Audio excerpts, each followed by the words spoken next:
नमस्कार मित्रों, फिर से स्वागत है आपका अपने YouTube चैनल हिंदी की पाठशाला पर। मैं डॉक्टर धनेश आपका हार्दिक स्वागत अभिनंदन करता हूं। आज के सेशन में आज की एक कक्षा उन विद्यार्थियों के लिए अति महत्वपूर्ण है जो इस बार सेमेस्टर एग्जाम है वो दे रहे हैं, चाहे वो पीजी के हों या यूजी के स्टूडेंट हो।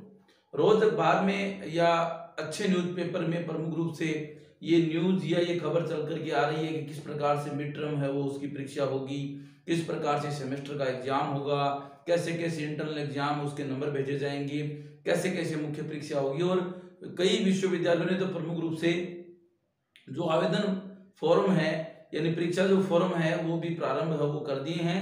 जैसे महाराजा गंगा सिंह यूनिवर्सिटी है, आज यानी दिनांक 12 को महर्षि दयानंद सरस्वती अजमेर ने भी निकाल दिए हैं। कुछ ही दिनों में लगभग शेखावाटी विश्वविद्यालय और भरतरी और जो भी विश्वविद्यालय है राजस्थान यूनिवर्सिटी ने निकाले रखे हैं, सब प्रमुख रूप से इस परीक्षा के फॉर्म है वो भरवा लेंगे। और प्रमुख रूप से इस परीक्षा में किस प्रकार से आपकी परीक्षाएं हो सकती है इसके लिए मैंने एक दो वीडियो है वो पहले ही बना चुका हूं, परंतु ये एक पाली के अखबार में और 11 तारीख को यानी कि कल है वो एक न्यूज़पेपर में आया। और ये सारा जो पैटर्न जो हम आज इस पर चर्चा करेंगे ये विश्वविद्यालय स्तर पर या विश्वविद्यालय में, चाहे प्राइवेट में जाइए चाहे गवर्नमेंट विश्वविद्यालय में जाइए, वहां पे जो रह करके पढ़ाई कर रहे हैं वहां पे ये चीजें कब से प्रारंभ हो चुकी है, आज से 4-5 साल पहले से ही। उसमें 2 बार एग्जाम लगते हैं, नई शिक्षा नीति है उसको वो एडॉप्ट कर चुके हैं, स्वीकार कर चुके हैं और वैसे ही वहां पर पढ़ाई है वो की जा रही है। तो अब आपको भी कैसे वो क्या पढ़ाई करनी है, किस प्रकार से आपको मिड टर्म एग्जाम होंगे, किस प्रकार से आपकी क्विज प्रतियोगिताएं हो सकती है, किस प्रकार से आपके असाइनमेंट होंगे, वो सारी चीजें आज मैं लेकर के आया हूं आज की इस कक्षा में। तो आप स्किप न करें, क्योंकि आपने स्किप किया तो ये वीडियो आपके लिए कोई काम का नहीं रहेगा। आपको सारी बातें एक लगातार निरंतर रूप से आप समझेंगे तभी प्रमुख रूप से ये चीजें आपके समझ में आएगी। तो चलते हैं हम प्रमुख रूप से आज के सेशन में। देखिएगा, हेडिंग थी नई शिक्षा नीति, ये पाली के अखबार में था। नई शिक्षा नीति 6 सेमेस्टर उत्तीर्ण करने पर स्नातक की उपाधि, मिड टर्म मूल्यांकन टेस्ट 70 नंबर का होगा। अभी मिड टर्म का मतलब आप समझे पहले क्या है। मिड टर्म मान लो एक सेमेस्टर है जो चलता है जनवरी से लेकर के जून तक, एक चलता है जुलाई से लेकर के दिसंबर तक, ठीक है। अब ये 6-6 महीने के क्या हो गए, सेमेस्टर हो गए। अब इन दोनों ही सेमेस्टर में मिड टर्म एग्जाम होगा, यानी कि जनवरी वाला लगभग हो सकता है मार्च और अप्रैल में, यानी 3 महीने के बाद 3 महीने में जो भी पढ़ाया टीचर ने, जो भी स्टूडेंट ने पढ़ा, उनका एक टेस्ट होगा। यानी जिस प्रकार से टेस्ट होते हैं स्कूलों में उसी प्रकार टेस्ट होगा, जिसमें जितना पढ़ाया गया है उससे प्रश्न पूछे जाएंगे। और वो मिड टर्म है वो जनवरी वाला जो है वो मार्च अप्रैल में होगा, और जुलाई जो वाला है वो सितंबर अक्टूबर में लगभग है वो मिड टर्म है वो निश्चित है वो हो सकता है। आगे पीछे हो सकता है, कोई बड़ी बात नहीं है। कोई इसको मार्च में करवा दे, कोई अप्रैल में करवा दे, और जनवरी वाला और जुलाई वाला है कोई इसको सितंबर में करवा दे, कोई अक्टूबर में करा दे, और कोई यदि लेट चलता है तो नवंबर में भी हो सकते हैं। जिस प्रकार अभी अब की बार जो है प्रमुख दिसंबर आ चुका है, और ये पहला सेमेस्टर जो है वो प्रमुख रूप से जुलाई वाला है, और दूसरा सेमेस्टर वो जनवरी से जून वाला है। दिसंबर तक अभी कुछ नहीं हुआ, क्योंकि ये पहला ही सेमेस्टर नया इम्प्लीमेंट गवर्नमेंट ने किया है नई शिक्षा नीति के अकॉर्डिंग, ठीक है। तो आप ये समझ चुके होंगे कि मिड टर्म क्या होगा, और ये 70 नंबर का होगा। 70 नंबर का कौन सा, मान के चलो 30 नंबर आपके क्या भरे जाएंगे, मूल्यांकन होता है आंतरिक मूल्यांकन, यानी कि 30 नंबर प्रमुख रूप से कॉलेज से भेजे जाते हैं, कहां पर, विश्वविद्यालय में। और वहां पर 70 नंबर का क्या हो जाएगा, पेपर हो जाएगा जो मेन एग्जाम होगा, और 30 नंबर वो होगा। उस 30 में से ये 70 नंबर का प्रमुख रूप से होगा। कैसे होगा हम सब बात करने वाले हैं, देखिएगा। मिड टर्म कितने नंबर का, 70 नंबर का, देखिए बता चुका है। अगला असाइनमेंट 20 अंक का, ठीक है। ये 20 अंक का असाइनमेंट है, कोई भी प्रश्न लिखने के लिए दे देंगे, कोई भी वर्क दे देंगे घर पे करने के लिए, और बच्चा करके आएगा। क्विज है वो 10 अंक का। क्विज का मतलब जो भी आपने पढ़ाया, जैसे हिंदी का मैं एक टीचर हूं तो प्रमुख रूप से मैं क्या करूंगा कि जो भी सिलेबस में होगा उसकी क्विज प्रतियोगिताएं प्रमुख रूप से मैं करवाऊंगा, और बच्चे जिसमें जैसा प्रदर्शन करेंगे वैसा उसको 10 में से अंक वो मिल जाएंगे। कुल मिलाकर के कितने होते हैं, 100 अंक होते हैं। इन 100 अंक का प्रमुख रूप से क्या होगा, औसत निकाला जाएगा 30% का, क्योंकि आंतरिक मूल्यांकन तो कितने का होगा, 30% का होगा। आंतरिक मूल्यांकन है वो 30% होगा। अब ये 100 का 30 निकालना होगा हमें। जैसे मान के चलो 100 में से किसी से बच्चे क्या है, कितने 50 नंबर आ गए, ठीक है। और 50 में से हमें क्या करना है भाई, 50 का हमें 30% निकालना है, ठीक है। तो 30% मान के चलो, तो इसका सीधा सा कितना हो जाएगा, 15 नंबर हो जाएंगे। यानी उसके 30 में से कितने नंबर भेजे जाएंगे, 15 भेजे जाएंगे।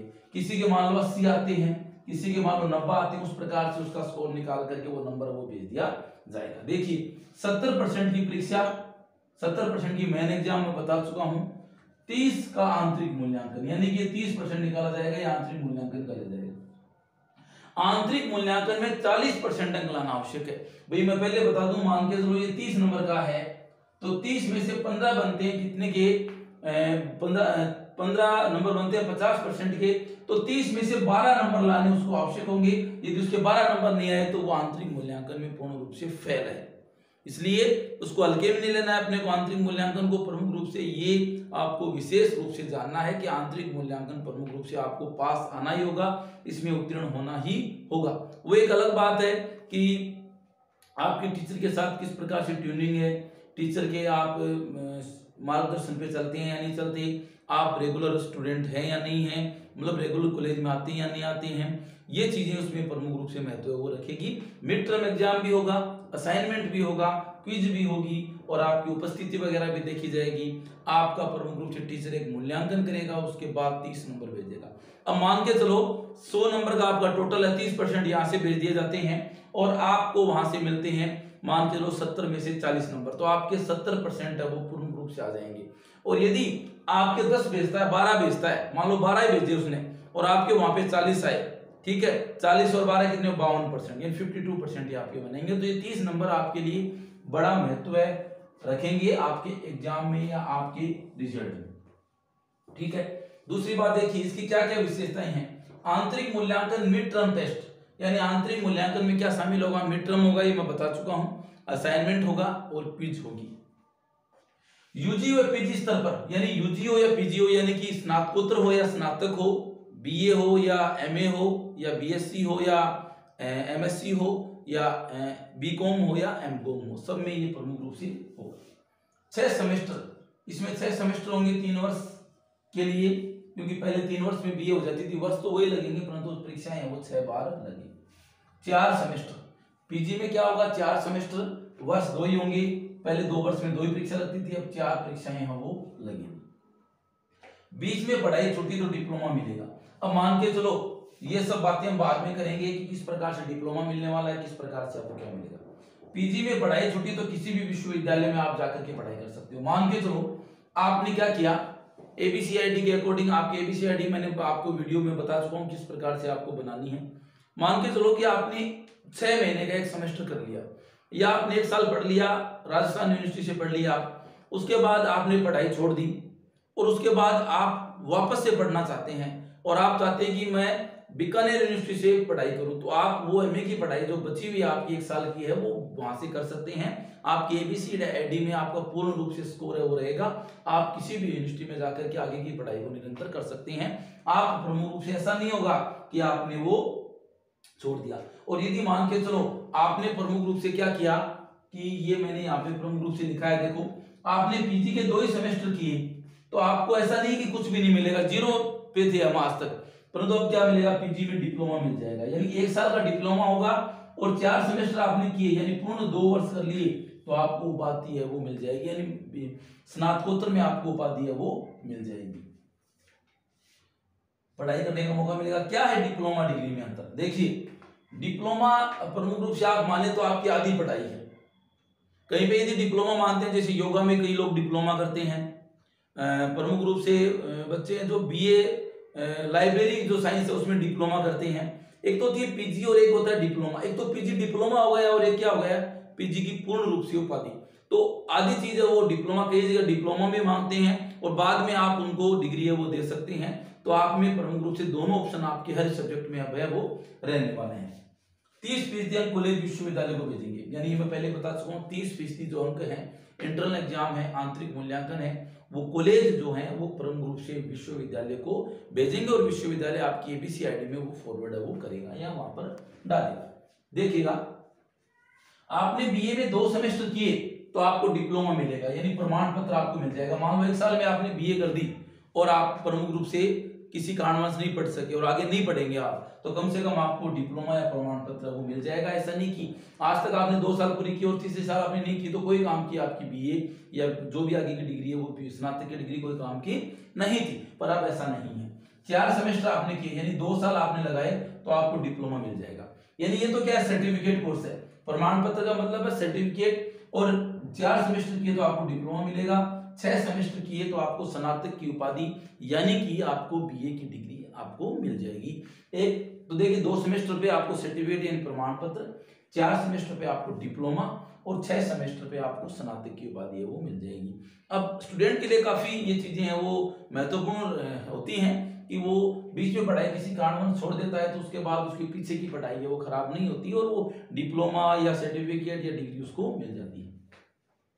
एबीसीआईडी में आपका जो स्कोर है वो स्टोर रहेगा, यानी मान के चलो कि आपने प्रमुख रूप से एबीसीआईडी दे दी तो आप ऐसा नहीं मार्कशीट को कहीं ले जाओ और मार्कशीट आपकी वेरीफाई होगी, नहीं, वेरीफाई वाला सिस्टम खत्म हो जाएगा और एबीसीआईडी में आपके जो स्कोर हैं वो आपकी मार्कशीट वाले उसी में ऑनलाइन वो चलते रहेंगे। आपने मान के चलो यूजी किया यूनिवर्सिटी ऑफ राजस्थान से, अब शेखावट यूनिवर्सिटी में आकर के आप पीजी करना चाहते हैं तो आप एबीसीआईडी डालेंगे, वहाँ वो यूनिवर्सिटी वाले एबीसीआईडी जो ही डालेंगे तो आपके नंबर है वो स्कोर वहां पे शो करेंगे कि किस प्रकार कितने % बच्चे के आए हैं। अब देखिए स्वयं पाठी बीए में प्रमुख रूप से जो प्राइवेट स्टूडेंट है पहले क्या थे वो कोई भी सब्जेक्ट ले लेते थे, अब ऐसा नहीं होगा। अब प्रमुख रूप से वो क्या ले सकते हैं, सोशियोलॉजी यानी समाजशास्त्र, इकोनॉमिक्स अर्थशास्त्र, हिंदी साहित्य की बात कर रहा हूँ, लोक प्रशासन, राजनीति विज्ञान, अंग्रेजी, दर्शन शास्त्र, राजस्थानी, संस्कृत, गणित में आवेदन कर सकते हैं। यानी गणित वो आर्ट्स का सब्जेक्ट आपको भी पता है तो प्रमुख रूप से स्वयं पाठी जो बीए की स्टूडेंट है वो और बीएससी वगैरह तो वो कर ही नहीं सकता है, वो तो उसके लिए आपको रेगुलर मोड में जाना होगा। स्वयं पाठी विद्यार्थी समाजशास्त्र, अर्थशास्त्र, हिंदी, लोक प्रशासन, राजनीति विज्ञान, अंग्रेजी साहित्य, दर्शन शास्त्र, राजस्थानी, संस्कृत और गणित विषय के साथ बीए प्राइवेट रूप में प्राइवेट मोड में कर सकता है। अब देखिए इसमें कि वो क्या करेगा, प्राइवेट पीजी करेगा तो कौन से सब्जेक्ट में कर सकता है, वो समाजशास्त्र में, अर्थशास्त्र में, अंग्रेजी में, हिंदी में, लोक प्रशासन में, राजनीति विज्ञान, दर्शन शास्त्र, राजस्थानी और संस्कृत भाषा में प्रमुख रूप से एमए है वो कर सकता है प्राइवेट मोड में। रेगुलर में तो किसी में जा सकता है, वो प्राइवेट मोड में केवल इन्हीं सब्जेक्ट में करेगा। और गणित विषय से एमएससी कर सकता है प्राइवेट, कोई एमएससी करना चाहता है बच्चा तो वो गणित विषय से क्या करेगा, जो एमएससी है वो कर सकेगा। एमकॉम कौन कौन से करेगा, देखो लेखांकन, व्यवसाय प्रशासन, व्यवसाय वित्त और अर्थशास्त्र, ये जो 4 सब्जेक्ट हैं उसमें एमकॉम जो है प्राइवेट मोड की बात कर रहा हूं मैं। रेगुलर मोड में तो कोई भी सब्जेक्ट ले सकता है बंदा, परंतु रेगुलर मोड में कोई भी सब्जेक्ट ले लेगा और प्राइवेट बोर्ड में केवल इन्हीं सब्जेक्ट के साथ बीए के सब्जेक्ट मैंने बता दिया आपको, और मैंने आपको एमकॉम के यानी कि कॉमर्स के बता दी, और प्रमुख रूप से मैंने आपको जो एमए है उनके सब्जेक्ट के वो विषय है वो बता दिए हैं जो प्राइवेट प्रमुख रूप से बच्चा है वो कर सकता है। मैंने एक प्रमुख रूप से उस न्यूज का या प्रमुख रूप से मैं मानूं कि यही व्यवस्था है आगे से नई शिक्षा नीति के अंतर्गत है वो एनईपी के अकॉर्डिंग वो होने वाली है, यूजीसी इस पे इम्प्लीमेंट करेगी और प्रमुख रूप से यही चीजें होगी। आपका एक टेस्ट होगा 3 महीने से और आपके असाइनमेंट लिए जाएंगे और प्रमुख रूप से क्विज प्रतियोगिता होगी जिसमें जो सब्जेक्ट टीचर है आपके नंबर है वो फॉरवर्ड करेगा 30% अंक और 70% अंक। पहले तो क्या होता था कि पूरे 100 के 100% है वो प्रैक्टिकल सब्जेक्ट को छोड़ करके वो यूनिवर्सिटी है वो देती थी, परंतु अब ऐसा नहीं होगा। यूनिवर्सिटी केवल 70% अब अपने पास रखेगी, 30% क्या दे दिया है उनको, कॉलेजों को उन्होंने अधिकार दे दिया है कि बच्चे की योग्यता देख करके, बच्चे के लिखने की शैली देख करके, बच्चे की बोलने की शैली यानी मौखिक और लिखित अभिव्यक्ति देख करके बच्चे की वो नंबर है वो मिलेंगे। तो आप प्रमुख रूप से तैयार हो जाइए इस परीक्षाओं के लिए, और प्रमुख रूप से सभी यूनिवर्सिटियां हैं वो इस पैटर्न को अपनाने वाली हैं। और आपके लिए कोई भी और न्यूज़ होगी तो प्रमुख रूप से मैं वीडियो में आपके लिए जरूर लेकर के आऊँगा।